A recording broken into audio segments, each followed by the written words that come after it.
And then It's like people are always waiting for the perfect time, which I don't even know what that means. It's kind of like the New Year's resolution. I think that's one of the most ridiculously silly things that has ever been conceived, because it's like, okay, well, I want to get into shape. That's going to be my New Year's resolution. But like, hey, buddy, it's July right now. There's 6 months until New Year's. It gives people an excuse to postpone. And I think this kind of boils down to one of our favorite expressions, which is, when is the best time to plant a tree? And of course, if you think about it, it's like, well, like 20 years ago, in the past sometime. And the next best time to plant a tree is right now. There's not going to be any perfect timing. And when we come back to reality, when we're talking about trading or getting into shape and taking care of our health, our time, our relationships and everything, there's no perfect timing to go and start fostering those things. You just got to start doing it. And like you said, the fear of failure is such a strong demotivator. And I think it's because the definition of it by itself, most people misconstrue. And they think that failure is like a forever thing. But rather, failure is the point in which you learn and progress. If you want to trade, you're probably not going to be great at it at first. In fact, you're probably going to suck a little bit, right? And then you go and you learn, and next step, and so on and so forth. And so I think most people are scared of failure because they think like it's a forever thing. But rather, it's something to embrace and to expect and learn from, So what are the secrets? How do some of the most successful entrepreneurs find the freedom that we all got into business for in the first place? How did they find the time, energy, and resources to launch and scale strong? And how do entrepreneurs like us align our time, money, and energy in a way that will allow us to reach what we set out to achieve? These are the key questions, and this community will give you the answers. Welcome to the Prosperity Movement. Looks like we're live on Facebook, and we are up and running for the Prosperity U podcast. We're fired up to be, well, Travis is reporting to you live from his, not his Sonata, but some or another. Some from sort of Honda. Honda. The out of the top 10 most reliable vehicles, 9 of them are either Toyota or Honda. Just fun fact for you guys. So when you go shopping, that's what you want. I got a Mitsubishi Eclipse Cross. That thing is slick. I like it. Yeah, so, I don't know. I'm not buying what you're selling. I'm sorry. I've had definitely an alternative experience to both Toyota and Honda myself. So hey, James is just jumping on. James, this is awesome. I'm so glad to have him here. Yay! James is on with us. So that was a really strong intro. But this is great. This is great because the topics that we have today is we want to focus on progress over perfection. We're going to dive into discipline, and then also apologies for the delay. What's that? Hey, James, how's it going? No worries. I was just saying, James, this is a really great session for you to be on and to speak to these things. But we're going to talk about progress over perfection, and discipline is a huge one that we're going to dive into today. And then, as fulfilling a promise, Zach said that he was going to share some of the charts from what we used to look at on our trading setup to what it looks like now.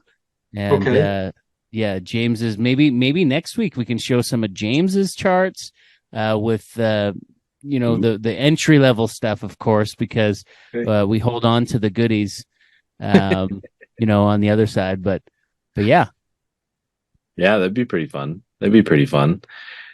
So, progress over perfection. Oftentimes, there's perfectionism is like this one of the biggest stunters of growth in any industry, in any skill set that you want to learn. It's like people are so accustomed to being afraid to fail that they just focus really hard on doing things perfectly instead of just do it.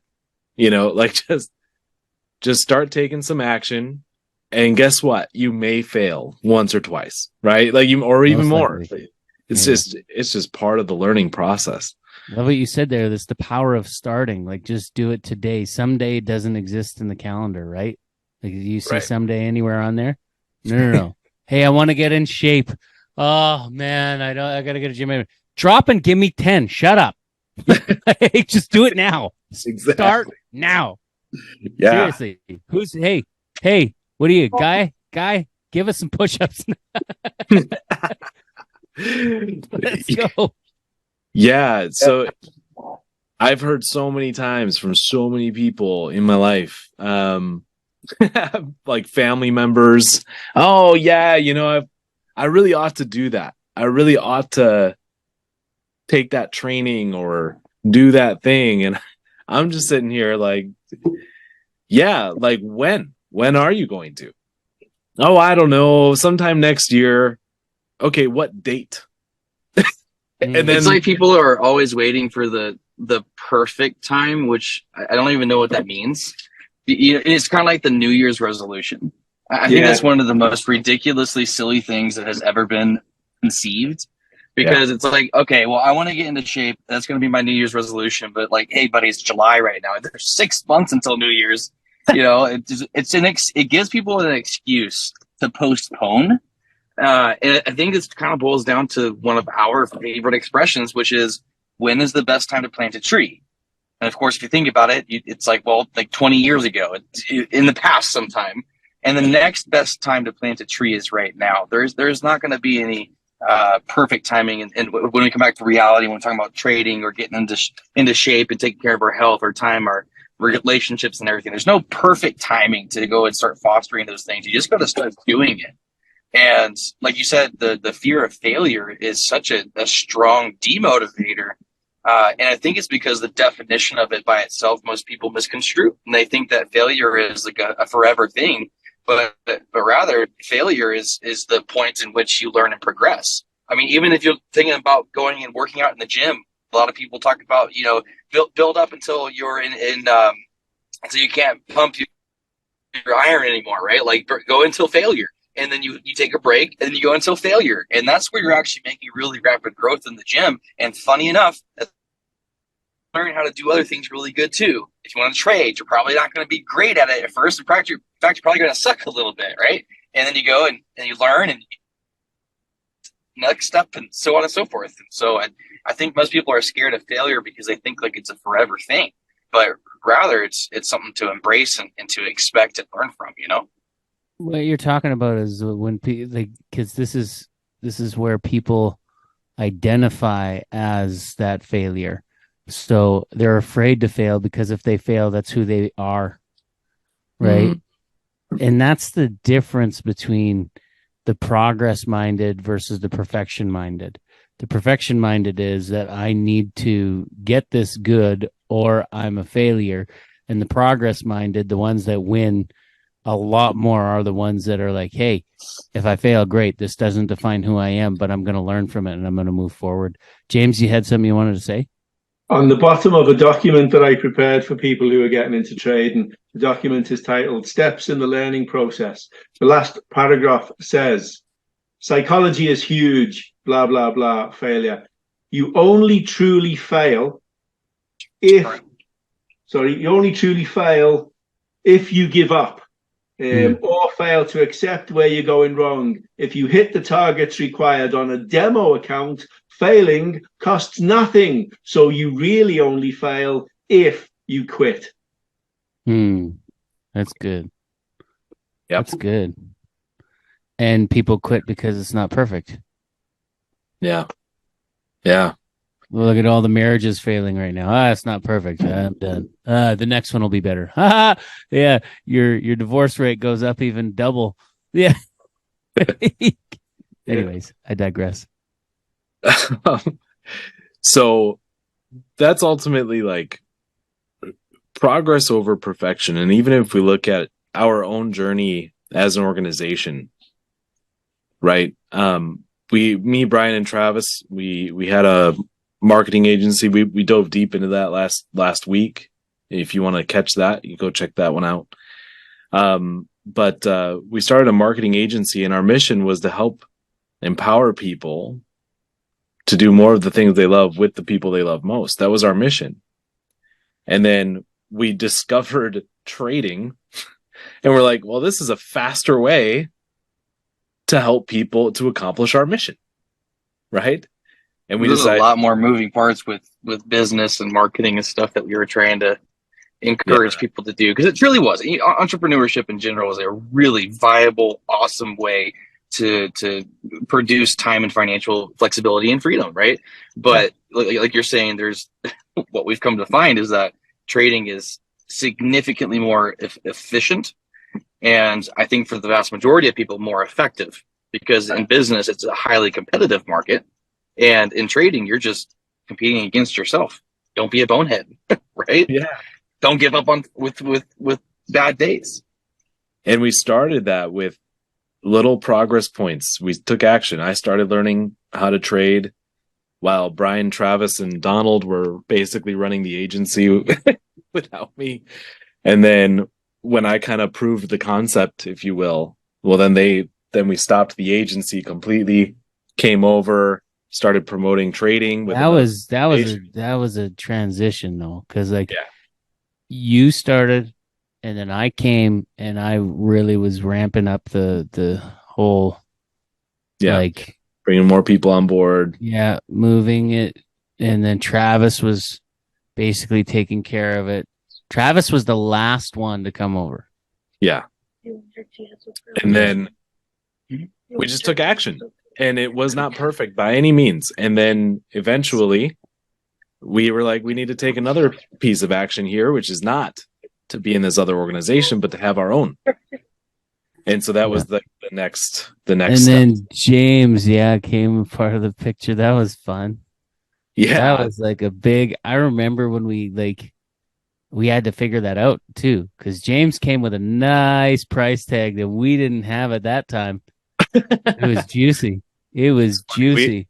James, we had the best poker face with you, because we talked to you and you're like, well, here's the price point. And we all were like, okay, okay, yeah, sure. We'll figure it out.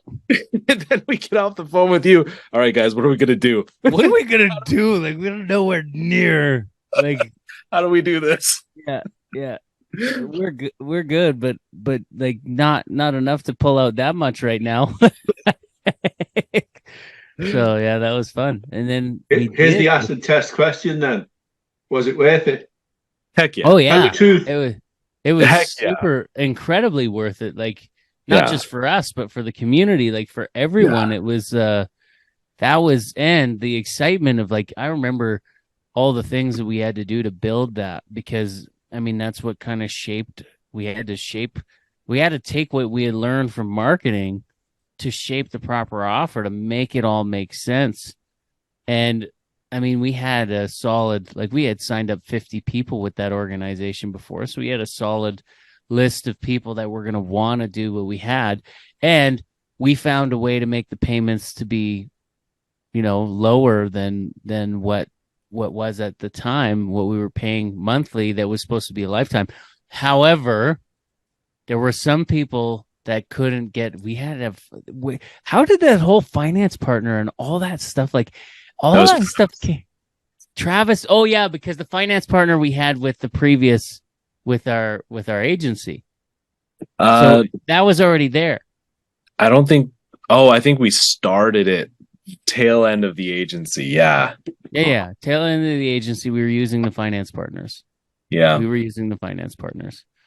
And that made things much easier, because everything became more attainable for people, and the monthly payments turned out to be, like, again, much less than what it was at the other organization that we were working out with, and it was fixed. So instead of paying that, like, how many people do we know that came from that other place that had been with them for like 5-6 years and had already pumped out, like, how much is that? Like, easy $297 a month for 5-6 years. Yeah, I mean that's 15 to 20K. Yeah, and no results for all that time too. Yeah, it seems like anybody who comes through. I'm sorry. I was saying that it seems like anyone who comes through who's had an experience elsewhere. Of course, for one thing, there's a lot, like there's hurt feelings, right?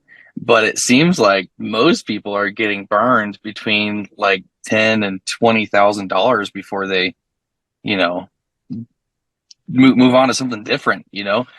And man, it breaks my heart to hear that, but it's not the end of the world for sure. A $10,000 or $20,000 lesson for such a big outcome, though, at some point just becomes so negligible. You're like, huh, you know, kind of like when we first paid James to work with us. That was pretty painful. I don't know about you guys, but I thought I was like, that's a lot of money. And now I look back, I'm like, huh, James is kind of a cheapo, huh?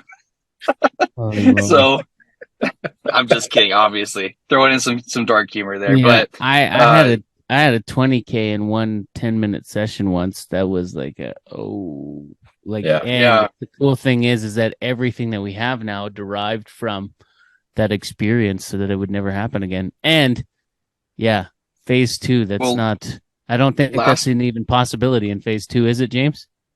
No.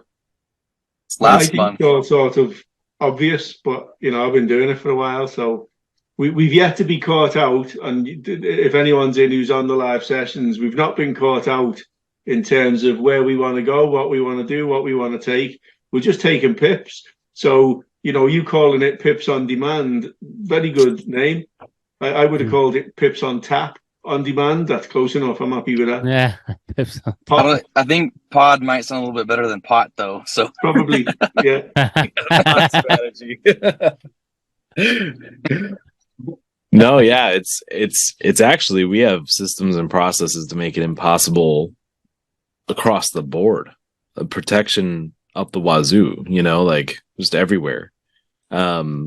So in light of that, so one of the things that we talked about last week, should I show my charts real quick?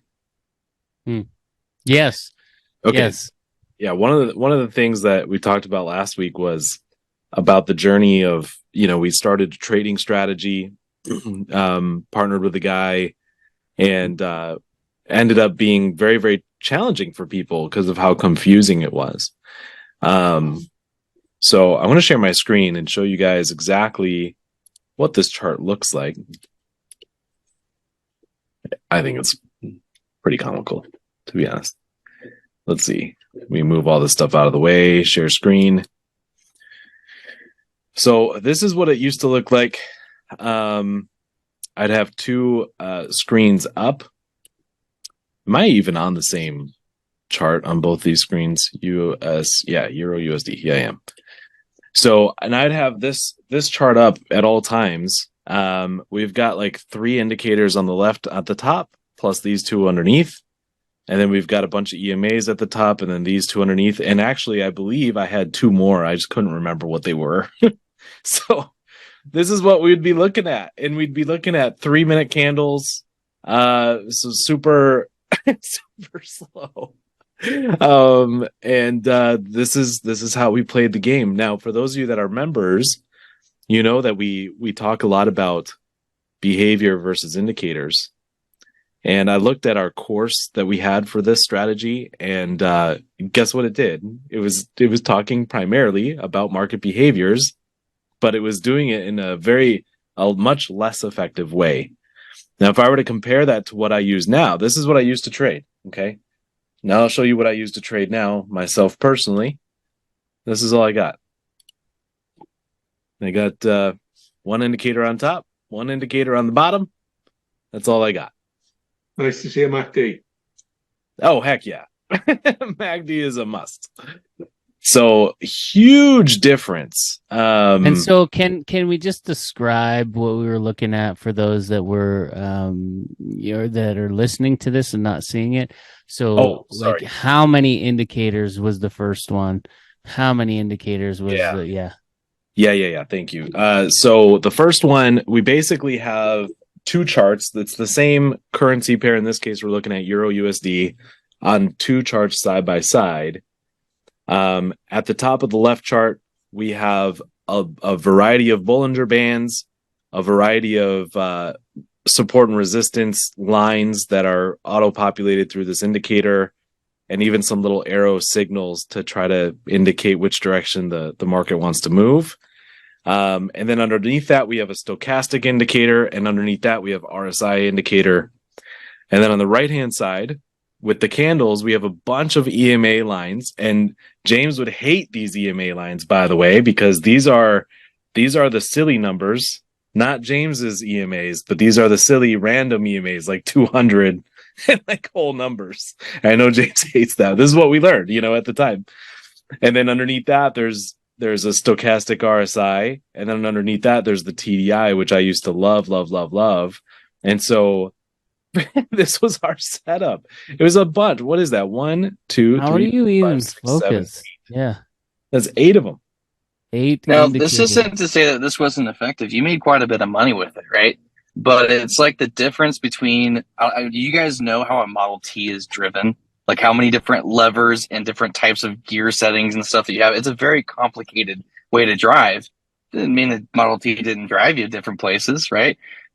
Our modern chart that has your 2 indicators is like your Tesla, your beloved Tesla that you just jump in and it basically, it's the spaceship and it's super elegant and nice and easy to look at. You have one screen. It's very simple, right? Like the difference between the old charts and the new one is just night and day, from confusion to simplicity, right?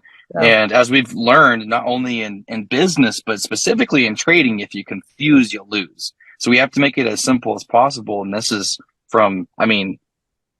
I don't know how long you've spent behind the chart, Zach, but for hours and hours and hours and hours and hours and hours of refining and making better. And of course, this is also looking at other people who are learning and working with James and the whole network. I mean, it's just like it gets rid of all the fluff, gets straight to the point. So now I saw on the other one you had like 2 indicators. Yeah, just 2. At the top with the candles, I like to put certain settings on a Keltner band, and what it does, it just kind of gives me that zone to see where the candles are going to bounce between, and usually it's pretty accurate.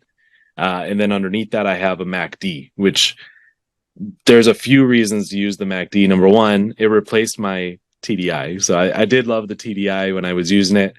But the MACD kind of is a simple TDI, is basically the way I look at it. And James taught me a lot about the MACD, which helped to kind of reinforce using that as an indicator.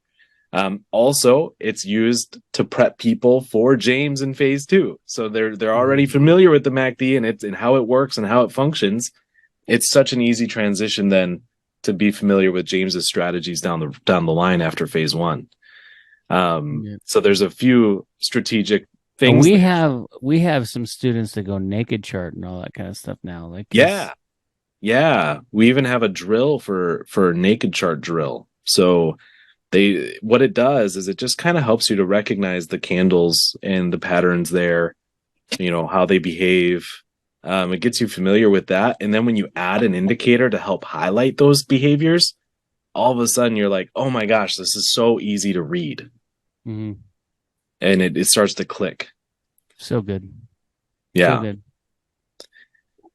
So anyway, what about discipline? Because all this is fine and dandy, right? You can put whatever indicators you want, whatever kind of chart you want, simple, complicated. At the end of the day, the one that wins is the one that's disciplined. May I? Go for it. So I had a call today with a guy. I will leave his name out of the equation. And your son had a call with him yesterday and let me know that this was going to be a little bit of a tougher call. And I love these kinds of calls. These are my favorite, actually, kinds of calls because I literally have to, I don't want to say tear someone down to lift them up, but I got to tear down their walls because they've built these massive walls of illusion in their life. Okay, so like, give you an example. All it was money, money, money, money, money, money, money. I get it. We're here to make money, but here's the thing. You don't realize that the more all you do is focus on money, the more the markets are going to rob you. The more all you do is focus on money, the more the markets are going to rob you. I was giving him an example. I said, and Paul's a prime example of this. Paul didn't listen to us when we were telling him that in the beginning, and he took an account from $2,000 down to $400. Almost blew his account. We had to slap them around a bit and get them to understand that, hey, these are the behaviors that we want to do. And I started to relate it back to like going to the gym, because going to the gym, first of all, on your first day going to the gym, the goal is, I don't know, maybe it's to deadlift 500 pounds and I want to be jacked like Arnold Schwarzenegger. Okay. Are you doing that on day one? No. I asked him that. I said, why? So why are we not doing that on day one? Why is that not happening on day one? You'll hurt yourself. Oh, that's right. Okay, so what are the things that need to be done in order for you to get to those, other than gear? Because that guy, obviously, Arnold Schwarzenegger, pumped his iron with testosterone. But like, let's keep that out of the equation. Let's just say that we're going all natural. What do you have to do in order to get there? Well, first of all, are you spending all day in the gym? No. No. Why? Well, the growth comes from the recovery. Oh, interesting. So there's time in between, and there's things that you do outside of the gym. What are the things that you got to do outside of the gym? Eat healthy. Okay. How much of everything that you're doing in the gym and surrounding everything else when it comes to the discipline with food is all in here? All of it. All in your mind. All in your mind. Everything. Even how much you're going to lift. I had no idea that I could lift 90-pound dumbbells in each arm until I was like, you know what? F it. I've been doing 70 pounds for I don't know how long. I'm going to go for it. I'm going to go find out what my one rep max is. Right? Like I had to make that decision. But the whole point is that everything that happens in that gym, most of your results are happening in the food that you're eating and in the sleep that you're taking. And it's all in what you're telling yourself. Everything. As a man thinketh, he becomes. As a man thinketh, he becomes. And so James talks about what gets measured, gets managed. So one of the things that we need to find out over here is one's hold percentage. Does a person know what their hold percentage is? Why is that important? Because if your hold percentage is not at a proper rate, you should not be going live. Plain and simple. How do you find your hold percentage? Oh, it's disciplined. It means that you're treating this like a business. It means that just like you get up and you go to the gym between this time and this time, you're getting up and you're going in front of the charts between this time and this time, and you're honing in on the proper behaviors to get to that proper hold percentage. How do you know that? Oh, do you get it done in one day, Zach? How do you get to your hold percentage, James? Is it happen in one day? No, it takes time. It takes experience and practice. How long do you think before somebody's going to start to actually see an actual proper ratio? It depends on it's not how long is a piece of string. It depends how much discipline they bring to the table. If you're very disciplined, you do it from day one.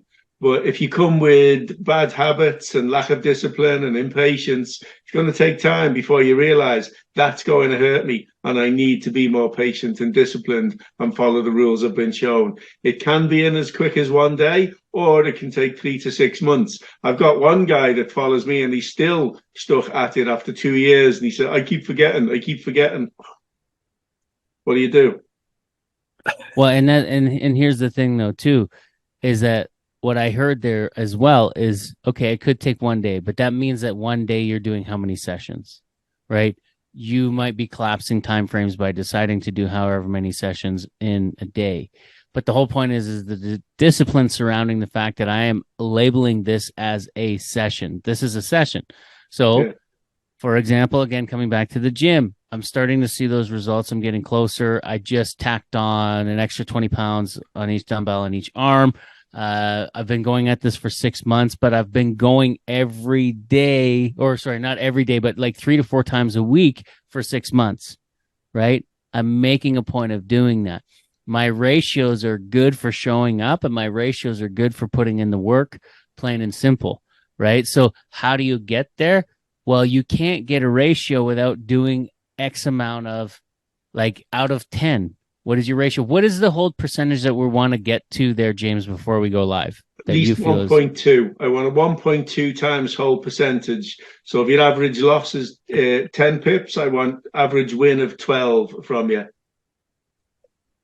Okay. Just 1.2 is enough. But then I also want a 70-30 win rate. 70-30 win rate, which means that 7 wins, 3 out of losses. 10, 7 out of 10 trades, you're winning. Yeah. Now you're mathematically able to go for it now and put real money in it. And then if you start losing, all of a sudden, we'll know that your psychology isn't right and we can work on that. But if you're able to do 70-30 and 1.2 on a demo account, now I know you understand the strategy, because the strategy will more than deliver it. Mm, Exactly. so good.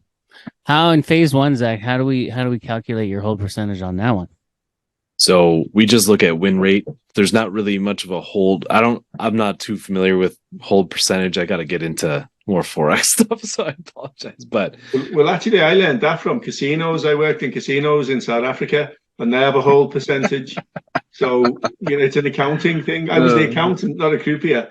So, I want to see a hold percentage as well. well, that's great. That's awesome. Good to know.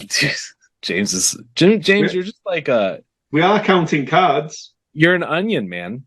We always find a new layer of James, and it's so fun to explore. But for phase one, we focus hard on win rate, so it's kind of like the 70-30 kind of thing. Ours is per trade because this is binary trading. It's a little bit different, and so we focus on a 60% average over 10 days, over 10 sessions before you can officially go live. And the math, that's how the math works out for that particular style of trading, where as long as they're doing that, they're going to do great. So, and they can so 6 out of 10 trades you want to see win. Yeah. In phase one. For James, it's 7 out of 10, which is good. I mean, these are important things. They're different strategies, different approaches. So hold percentage for this is 6 out of 10, 60%. And then James's is 7 out of 10. And that's across 10 sessions, right? So, Nice. So like we actually just did this, guys. So for those of you that are not members and don't know this, 3 weeks ago, I started what I call a live case study, where I opened a new account, and I'm just going through our process in front of you. Is basically what I'm doing. So for the last 3 weeks on Thursday mornings, I get our community involved, and we've done demo because I wanted to do 10 sessions in demo before we go live. And so I did, and we're able to look at what was my win rate over 10 sessions, how much did I actually gain. It was actually pretty fascinating to go over that today with them. And so that way, How much have you gained so far? 6% over 10 sessions. So 20 minutes a session, basically 3 hours. And I know you do more and you do bigger on your live account, but you've mentioned that you feel nervous in front of people. So I do. And I tell them that every time. I'm like, this is way outside my comfort zone, but I do it anyway. And it's fun. I think it's actually very rewarding. And I'm like, I don't care if this little case study takes us a year to hit a 6-figure account. Not $100,000 in the account, but an account that produces $8,500 a month. Nice. Right? That's the goal. So we're doing that together, and people are learning a ton so far in the last 3 weeks. So we're gonna keep cruising. Have you had any lesson days yet? No. Really? No lesson days. 10 sessions, no lesson days yet. Ooh, 10 days, no lessons. Sheesh. Sheesh. That's awesome. Had a couple rough ones, but no official lessons. Nice. That's brilliant. That's so much fun. That's exciting. I love that. So do you think it was because you're just so dang smart and so much better than other people, or do you think that it was because you were disciplined and followed a process? Disciplined and process. And the numbers prove it, because what's interesting, my win rate is worse when I actually hop on the Thursday morning calls, because there's distractions, right? There's people, but the mental pressure is there. And so it's interesting how I tend to trade worse with them. And then when I trade outside of that, because I'm not trading once a week, I'm doing 3 times a week on this account. So it's like 70% win rate, 62% win rate. And then on Thursday, it's like 50 or 40. It's dang it. So wow. Interesting how it's all psychological. right? It's crazy how that works. And I'm That's where your interested to hold see how that's percentage going to make you matters. better, though. I'm interested Yeah. to see how that's going to make you better because I'm guessing you've been getting more comfortable as well Yeah, over time. So I bet you it's going to get better. yeah. What was that, James? That's where your hold percentage matters.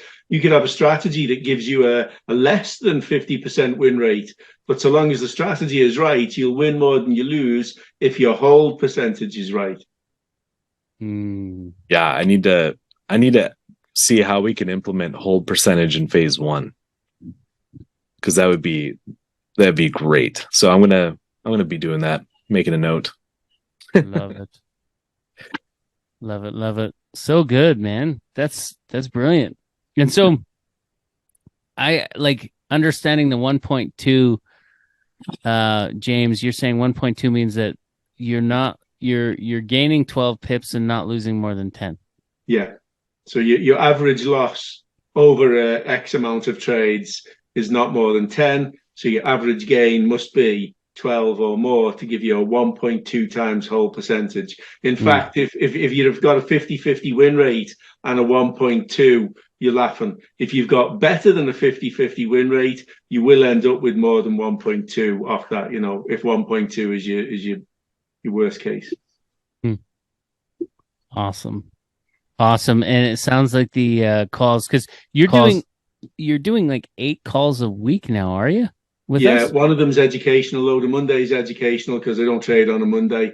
But the Tuesday, Wednesday, Thursday, 2 for Tuesday, 2 for Wednesday, 3 for Thursday, 7 live trading sessions in the week.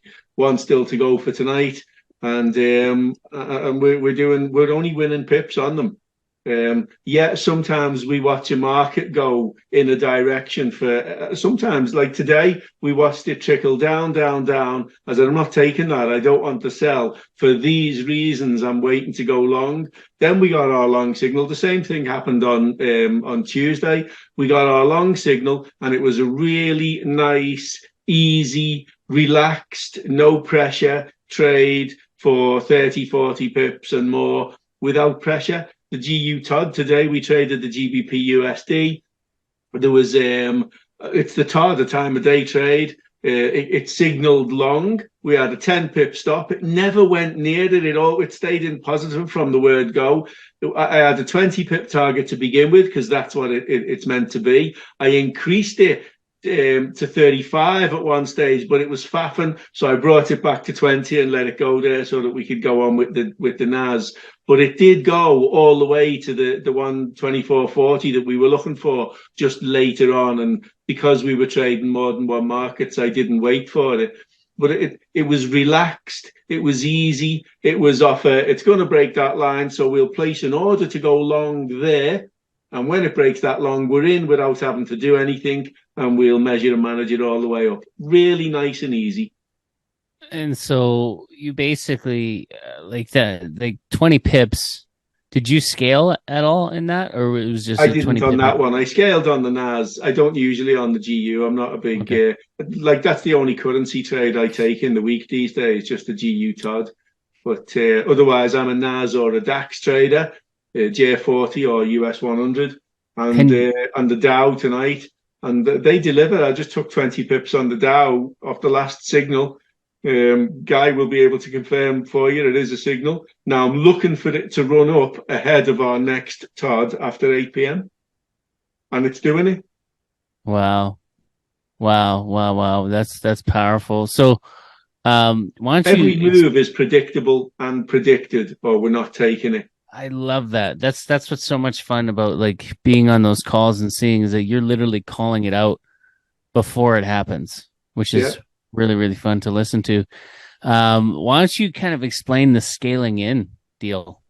Well, basically, if each time it goes through a level, or the bottom line is, let's say you've gone in at $1 a pip for round numbers. So you buy another $1 a pip and then another $1 a pip. And by the time it reaches your target, you've been trading $3 a pip. So you get more profit than you would have got. But your first trade is locked in before you take a second. Your second trade is locked in before you take a third. So your worst case scenario is a loss on the third trade. The first two have more than covered that loss. And then if you scale it a fourth time, because Guy and some of the others will be able to confirm for everybody, since February and before, I've been looking for longs on the DAX and the NAS to 17,700. In February, it's written in one of my notes there that we did it in a session. We were looking for 12.1 to go to 12.5.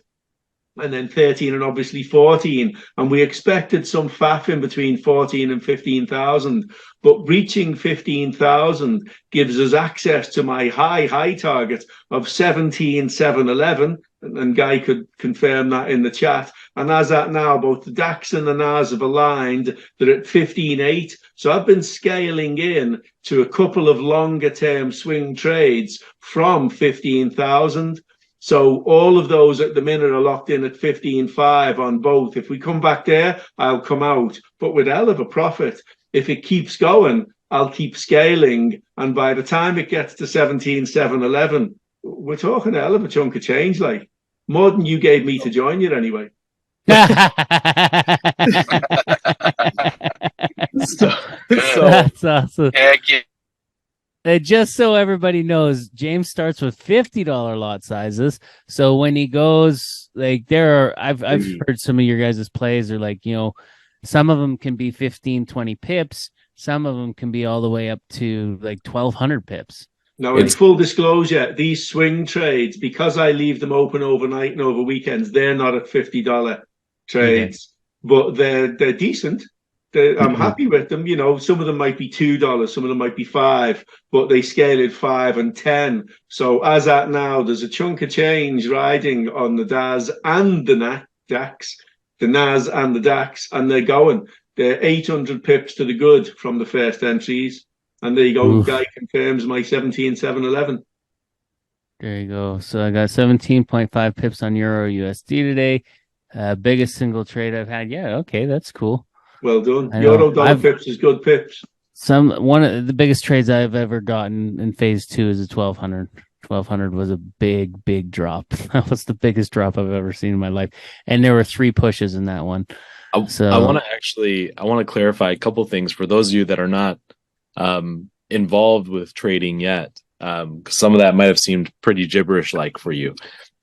So when we're talking about scaling into trades and James says your first trade is locked in, he's saying that it's locked in profit. So you can put your stop loss. So when the market moves in a favorable direction, let's just say it's going up, for example's sake, when it crosses the threshold of like, okay, I'm good, I'm going to lock in my stop loss here. So worst case, if it tanks back down, I made a profit.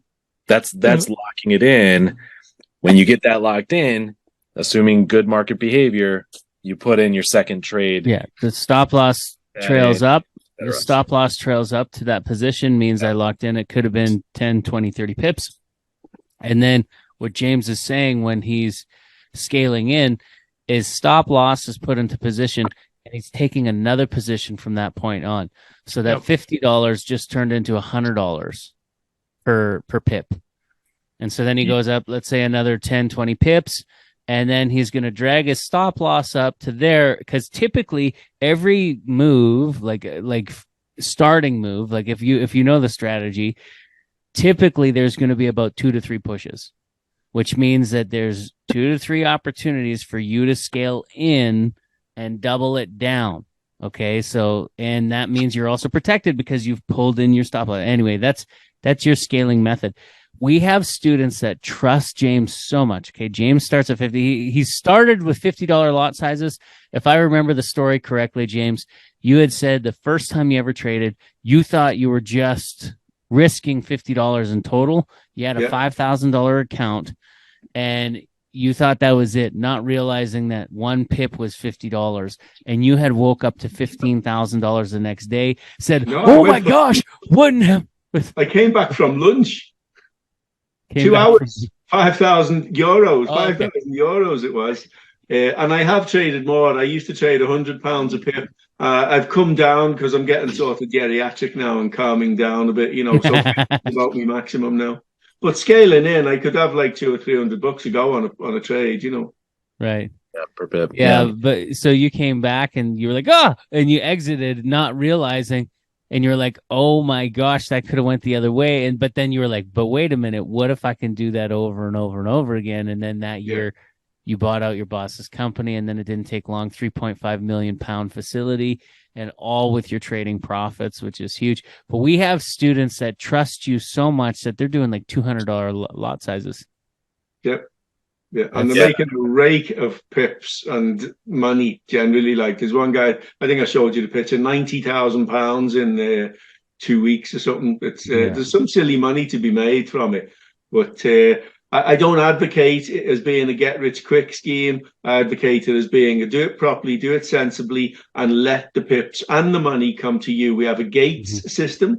We have a business plan. We have all of the tools that empower and enable everybody to do it safely. To start, like the two soldiers I taught started with €50 and they turned it into 7,700 in 2 weeks. Imagine what they could do, what they did do in 6 months. They did it, and they're still didding it, if you like. And then that's it. Once you realize how it gets done, it's just a rinse and repeat process, and you're not missing out on anything. Well, and it's fun to watch like guys like Dave Wimbush. He started with $5 and brought that to over 500, and then he's pushing barriers into the thousands of dollars now, starting with $5 and $50, like you said. And it doesn't have to be anything big. You get that hold percentage and that discipline in so that you can lock in these behaviors. Can you explain a little bit about the gate system there, James? Well, basically, it's a spreadsheet. It's not just a compounding spreadsheet. It's not designed so that, okay, double your money, double your money, double your stake, double your stake. It's not about that. It is. But at the same time, it's discipline in that it says, have you had a mistake? Have you had a loss? Is the loss this many pips? Then you must halve your stake. And if you have another one, halve your stake again, effectively quartering your stake. And what it does is it reduces and reduces your lot size, so that your losses get smaller if you're going through some level of a bad patch. Effectively, it means you can't go backwards. If you get yourself somewhere like gate 10 and you have 6 losses back to back, financially, you don't go back to gate 9. But then if you start getting it right again, you move up very quickly back through the gates, and you still carry on small, bigger, and you increase your stake as your performance gets better, as you prove to yourself that you can do this and make it right. Sounds like lifting weights. Exactly. Yes. Or doing press ups. You all know I do my press ups each day. I increased them. I now do 50 in the morning out the gate. And yesterday I did 2 lots of 50. I wouldn't normally do that on a work day. I would do 40 and 30. So now I've done 50 and 50. This morning I did 50 and 40. But my first lot now is going to be 50 going forward. And then I'll decide how I feel. If it's not a work day, like so tomorrow, it has to be 50-50. Well, that sounds like you're going against your FOB method there, James. FLB, yeah, but bear in mind now, my wife is 20 years younger than me. And when we go to we go to Poland and we visit family and friends and stuff, and her friends' husbands, they don't look like little chubby old men, if you know what I mean. So I need to keep myself in shape, or I'm only having a laugh if I think I'm going to keep up with that, Yeah. Love that. That's inspiring. Amazing. Very cool. Well, ladies and gentlemen, I think that we're tying up for today. That was a very loaded session. I think we went over the whole focus of progress and instead of perfection, and really honing in on discipline in that process, and consistency is king, all of those things. And so if you're listening for the first time, or if you have been listening and you haven't got the blueprint yet, we just encourage you, go ahead to prosperitymovement.online. That's prosperitymovement.online. If you Google Prosperity Movement, it should bring you to the website. First thing, prosperitymovement.online. There's a little chat, I think it's chat bubble at the bottom right hand of the page. Just click on that, put your name and your information in there, and just put blueprint, and we'll send you the blueprint completely complimentary. It is normally $47. I go ahead and say that it's priceless, and that it prepares you. It does 2 things. It prepares you to succeed. We've seen our numbers increase on the other side of this. And this is something that I had to talk to a guy with today. He says, so painful to get through. He said, 3 hours. I know we have people over here that they have learning disabilities that are killing it. So there's no excuse. It genuinely is going to help you and prepare your heart set and your mindset so that you can be successful at this. And then also it's going to help you do your due diligence. And actually, Travis, you're in the process right now of really carving that down, are you? Oh, Yes. Go ahead, James. James, I just James, wanted to say on due diligence, I can prove that back as far as February, I said this NAS and DAX were going to do what they're doing from 12,000. So look at the chart at what it was in February and where it is now. And I'm looking for December, maybe January to see. I've got to break 16,000 to get there, but I'm still looking for 17,711. And until it really fails at 16,000, that's my target. I need a structural reason for it failing. Otherwise, I'm going to 17,711 all the way from 12,000. That is 5,700 pips. That's due diligence right there. Provable due diligence. Wow, ladies and gentlemen, like if you want to get that kind of forecasting power, this is where you get it done. So yeah, go ahead, Travis, speak a little bit about what's coming down the pipe here with the blueprint. So again, we have something new coming out, but definitely get what we have while you can. And what's coming down the pipe there, Travis? Just a significantly more efficient and concise version of the blueprint that's updated with all of the things that we've come up with since the last time that we've created the blueprint. We're always adapting, always finding the most effective routes for new people, and the more people we work with, the more data we have to help us really hone this in. And so we're coming out with 2.0 version of the blueprint. Sounds like you have a new chart with less indicators. Exactly.